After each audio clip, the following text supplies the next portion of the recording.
Hello friends, आज जो case हम स्टार्ट करने जा रहे हैं that is share forfeiture of shares. इसमें शेयर्स को फॉरफिट किया गया, लेकिन किन शेयर्स को, जो कि इशू हुए थे किस पे, डिस्काउंट पे। ठीक है, यानी कि जितनी फेस वैल्यू थी उससे कम पे जब शेयर इशू होते हैं तो उसे कहा जाता है share issued at discount. Suppose 10 rupees किसी शेयर की फेस वैल्यू है, ठीक है, और उस पर 10% डिस्काउंट दे दिया कंपनी ने। इट मीन्स इसका 10% इट विल बी 1 रुपी। 10 रुपये का शेयर 1 रुपये कम पे इशू हो रहा है, इट मीन्स 9 पे इशू हो रहा है। ठीक है, तो इसको कहते हैं शेयर इशूड एट डिस्काउंट। के शेयर्स को फेस वैल्यू से कम पे जब कंपनी इशू करती है तो उसे क्या कहा जाता है, share issued at discount. So let's see the journal entries for forfeiture of share in case जब शेयर्स इशू किए गए थे किस पे, डिस्काउंट पे। So first one is share capital account. Share capital account को डेबिट करेंगे क्योंकि शेयर कैपिटल डिक्रीज़ होगी, शेयर्स को फॉरफिट कर रहे हैं तो उन केस में। ठीक है, इन एंट्रीज़ को देखिए। टू शेयर अलॉटमेंट क्रेडिट इसलिए हुआ क्योंकि उसका अमाउंट कंपनी को नहीं मिला। ठीक है, जिस इंस्टॉलमेंट का अमाउंट कंपनी को नहीं मिलेगा उनको क्या कर दिया जाएगा, क्रेडिट कर दिया जाएगा। टू शेयर फॉरफीचर, ये एंट्रीज आप पहले से ही देखते जा रहे थे, बट अभी जो इसमें एक न्यू अकाउंट क्रेडिट किया गया है that is share discount account. Share discount account, जब कभी भी कंपनी शेयर्स को इशू करती है डिस्काउंट पे, ठीक है, तो डिस्काउंट एक तरीके से क्या है कंपनी के लिए, लॉस है। ठीक है, सो गोल्डन रूल हमारा कहता है debit all expenses and losses. Debit कर दो सारे जितने भी एक्सपेंसेस या लॉसेज उनको क्या कर दो, डेबिट कर दो। तो उस टाइम पे जब शेयर इशू किए गए थे उस टाइम पे शेयर डिस्काउंट अकाउंट को क्या किया गया था, डेबिट किया गया था। बट अब उन्हीं शेयर्स को कंपनी क्या कर रही है, फॉरफिट कर रही है। अब उन्हीं शेयर्स को कंपनी फॉरफिट कर रही है, तो जो शेयर डिस्काउंट अकाउंट हमने डेबिट किया था, लॉस माना था, now we have to cancel that. अब उसको कैंसिल करेंगे तो वो कम हो जाएगा, तो obviously that will be credited. इसलिए शेयर डिस्काउंट अकाउंट को क्रेडिट किया गया। जब कभी भी शेयर्स इशू हुए हैं डिस्काउंट पे और उन शेयर्स को फॉरफिट किया जा रहा है, तो चाहे जिसके साथ डिस्काउंट है वो इंस्टॉलमेंट आपकी मिल चुकी हो या फिर ना मिली हो, उससे कोई फ़र्क नहीं पड़ता, लेकिन फॉरफीचर की एंट्री में शेयर डिस्काउंट जो अकाउंट है वो क्रेडिट होगा ही होगा। ठीक है, प्रीमियम के केस में क्या होता था कि अगर इन केस कि अगर कंपनी को प्रीमियम मिल गया होता था, ठीक है, तो शेयर फॉरफीचर की एंट्री में हम सिक्योरिटी प्रीमियम को डेबिट नहीं करते थे। ठीक है, और अगर नहीं मिला होता है तो उसको डेबिट किया जाता है, जो हम प्रीवियस केस में पढ़ चुके हैं।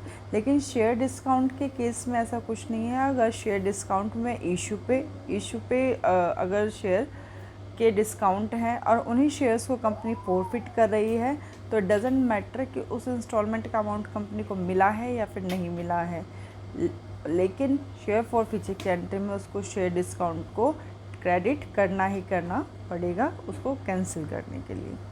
ठीक है, तो अब हम इसका एग्जांपल देख लेते हैं, तो उसकी help, with the help of example it will be more clear. See, एक एक्स लिमिटेड है जिसने फॉरफिट किया है। क्या किया है, फॉरफिट किया है। कितने शेयर्स को, 100 शेयर्स को। सो शेयर्स को फॉरफिट किया गया है। एक शेयर की फेस वैल्यू 10 रुपीज़। ये शेयर्स इशू हुए किस पे, डिस्काउंट पे। कितना परसेंट डिस्काउंट, 10%। 10%, 20%, 25% जैसे भी होता है, ये हमेशा फेस वैल्यू पे कैलकुलेट किया जाता है बेटा। फेस वैल्यू यहाँ पे कितनी है, 10 रुपीज़। 10 रुपीज़ का शेयर 10% लेंगे इसका तो कितना बनेगा, इट विल बी 1 रुपी। कितना बन जाएगा, 1 रुपये। ठीक है, यानी कि 10 रुपये का शेयर 1 रुपये कम पे इशू हो रहा है, तो यानी कि इशू कितने पे हो रहा हो, 9 रुपीज़ पे।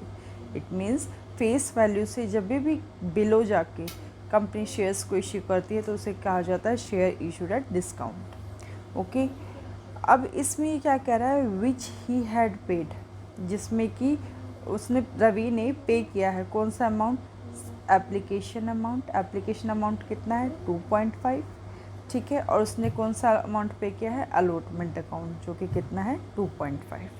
ठीक है, यानी कि रवि ने कितने रुपये पे कर दिए, 5 रुपीज़ रवि ने पे कर दिए। आगे के क्वेश्चन में क्या है, which he had not paid, he had not paid it means ये अमाउंट उसने नहीं पे किया। कौन सा अमाउंट, ₹2 ऑन कॉल, ये उसने पे नहीं किया है, ठीक है। और उसके शेयर्स को क्या कर लिया गया, फॉरफिट कर लिया गया। नाउ सी केयरफुली, ₹10 का शेयर था, ₹1 डिस्काउंट हो गया, तो अब शेयर कितने का रह गया, ₹9 का, यस और नो, ठीक है। 2.5 ऑन एप्लीकेशन है, 2.5 ऑन अलॉटमेंट है, ठीक है। और इसमें जो इन्होंने अलॉटमेंट दिया है, इन्होंने कहा नहीं है कि अलॉटमेंट का अमाउंट उसमें इंक्लूडेड है।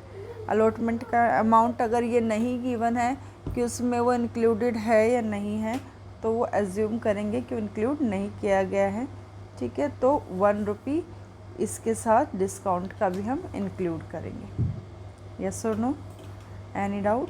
देन ₹2 हमारा फर्स्ट कॉल है, कितना हो गया, 2.5 2.5 5 + 1 6 6 + 2 8, यानी कि ₹8 कंपनी ने मांग लिए हैं। So it is a called up amount, क्योंकि फ़ाइनल कॉल की कोई बात ही नहीं हुई, तो फाइनल कॉल पे वो अमाउंट मांगा ही नहीं गया, वो अभी तक कॉल्ड अप ही नहीं हुआ है। तो अब एंट्रीज़ क्या होंगी, अब ध्यान से देखिए। फर्स्ट शेयर कैपिटल अकाउंट को डेबिट करेंगे। आपको बताया गया है कि शेयर कैपिटल के सामने हमेशा कॉल्ड अप वैल्यू जाती है। कंपनी ने फाइनल कॉल मांगी नहीं है, तो कंपनी ने अमाउंट कहाँ तक मांगा है, फर्स्ट कॉल तक। फर्स्ट कॉल तक का अमाउंट जो भी हमने कैलकुलेट किया था वो बना था ₹8। एक शेयर पे ₹8 मांगे तो 100 शेयर्स पे कितने होंगे बेटा, 800, ठीक है।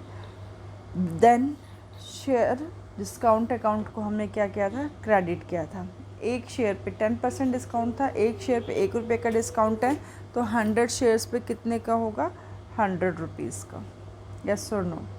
देन शेयर फर्स्ट कॉल पे कंपनी ने ₹2 मांगे थे, एक शेयर पे अगर ₹2 तो 100 पे ₹200, यस और नो। देन शेयर फॉरफीचर में आपको बताया गया है कि हमेशा वो अमाउंट जाता है जो कि कंपनी को मिल चुका है, ठीक है। तो कंपनी को अमाउंट कौन कौन सा मिल चुका है, first one is the application का अमाउंट, ठीक है। देन अलॉटमेंट का अमाउंट। अब आप इसमें कहेंगे मैम आपने ₹1 डिस्काउंट वाला क्यों नहीं इंक्लूड किया, क्योंकि डिस्काउंट का तो बेटा डिस्काउंट किस में चला गया, उसका अब यहाँ पे कोई लेना देना नहीं है। सो 2.5 + 2.5 इट विल बी 5, एक शेयर पे ₹5 तो 100 शेयर्स पे ₹500। Is this clear. तो यहाँ पे हमारे शेयर फॉरफीचर के जितने भी केसेस थे वो कंप्लीट हो गए हैं। In next video we will discuss the reissue forfeited shares. It means जो शेयर्स हमने कंपनी ने फॉरफिट किए हैं वो किस तरीके से रीइश्यू किए जाएंगे, तो उनको हम डिस्कस करेंगे। अगर आपको जो भी फॉरफीचर्स की एंट्रीज़ हमने की हैं, जो भी केसेस करवाए गए हैं, अगर इनसे रिलेटेड कोई भी प्रॉब्लम है आप कमेंट सेक्शन में जाके कमेंट कर सकते हैं। और अगर आपको इन वीडियोस से कुछ भी सीखने को मिला है so please like the video and don't forget to subscribe the channel and hit the bell icon. Thank you so much.